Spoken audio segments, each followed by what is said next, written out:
नमस्कार, मैं हूं अरविंद जी। आप देख रहे हैं लल्लू छाप एंड अनटोल्ड स्टोरी। दोस्तों, अब की बार 400 पार के नारे के साथ बीजेपी लोकसभा चुनाव को लड़ने वाली है, जिसकी औपचारिक घोषणा अभी तो इलेक्शन की नहीं हुई है, लेकिन जो देश का माहौल है वो इस समय पूरी तरह से चुनावी लगने लगा है। हमारे साथ में कुछ बुजुर्ग हैं जिन्होंने कई उतार चढ़ाव देखे हैं भारतीय राजनीति की। हम उनसे बात करते हैं। दादा, आप बताइए, क्या नाम है, कहाँ से आए? अमरचंद जायसवाल, रुदौली। देश में लोकसभा चुनाव होने वाला है, ऐसे में क्या विचार है आपका? लोकसभा चुनाव होने वाला है, बीजेपी जो है वो 1 नंबर पर रहेगी। हाँ? अच्छा, बीजेपी 1 नंबर पर रहेगी, क्यों रहेगी? इसलिए कि उसके कार्यशैली जो है वो समाज से बिल्कुल घुली मिली है और उत्थान की तरफ है, इस वजह से 1 नंबर पर रहेगी। अयोध्या में राम मंदिर बन गया, इसलिए जी, राम मंदिर का भी असर पड़ेगा। राम मंदिर जो है ये हिंदुत्व की आस्था है। 500 साल से हिंदू ये झेल रहा है। ये उसके वर्चस्व का विषय तो है ही है, ये वास्तविकता है कि हिंदुओं के साथ अन्याय हुआ। उसका परिणाम ये हुआ कि राम जन्मभूमि मुक्त हो गई। अब मौजूदा स्थिति जो है देश की और जो विपक्ष कहता है, दोनों में अंतर क्या है? विपक्ष तो अपनी बात केवल बरगलाने के लिए करता है और वोट के लिए करता है। विपक्ष के पास ना तो कोई मुद्दा है, ना कोई फार्मूला है, ना कोई विकास है। हाँ?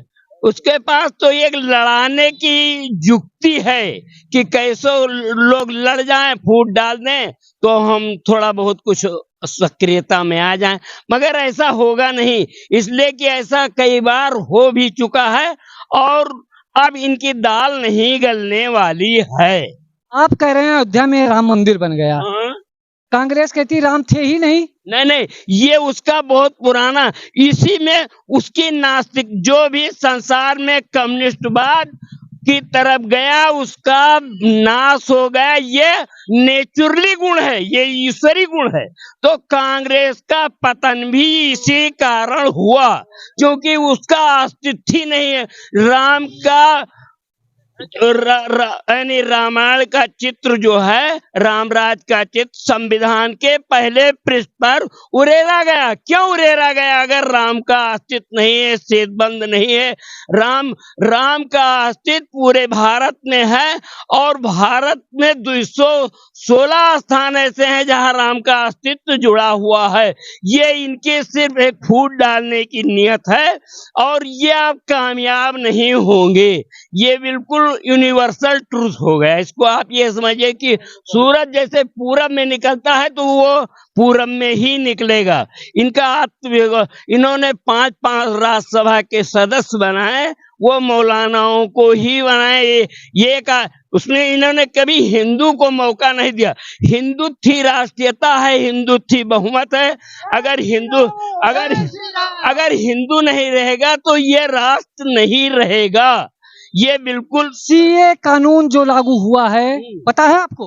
कौन? एनआरसी वाला? हाँ, सीए एनआरसी वाला कानून लागू हुआ है और हो जाएगा, मगर उसके थोड़ा लागू करने में हमारे ही लोग बाधक बने हुए हैं। नहीं तो एनआरसी अब तक लागू हो जाती। कौन से लोग हैं?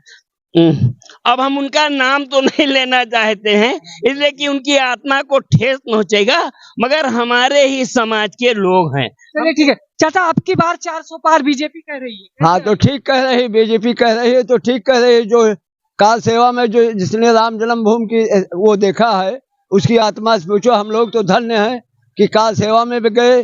राम अचल गुप्ता सुजागंज का जब गोली मारा, मुलायम सिंह ने मरवाया, उसको भी देखे। और स्वयं भी हमारे घर में 3 दिन चूल्हा नहीं बना, और इससे बड़ा काम और मुलायम काका क्या। तो मंदिर की वजह से बीजेपी को वोट देंगे? मंदिर नहीं, मंदिर ही काम है। विकास कितना किया हमारे यहाँ। ना कोई सड़कें थी, किसान को फ्री सेवा, बिजली की, सिंचाई के फ्री सेवा, क्या कमी आई? दादा, आप बताइए, बीजेपी से कितना संतुष्ट है? वोट किधर जाएगा? सब बीजेपी के पास जो है हम लोग 100% संतुष्ट है, क्योंकि बीजेपी ने जो 10 सालों में विकास किया है, आज तक 60 सालों में अन्य सरकारों ने विकास नहीं किया। बीजेपी ने इतनी योजनाएं लागू की हैं गरीबों के हित में और किसानों के हित में, महिलाओं के हित में, इन्होंने 10 करोड़ से अधिक जो है गैस के चूल्हे वितरित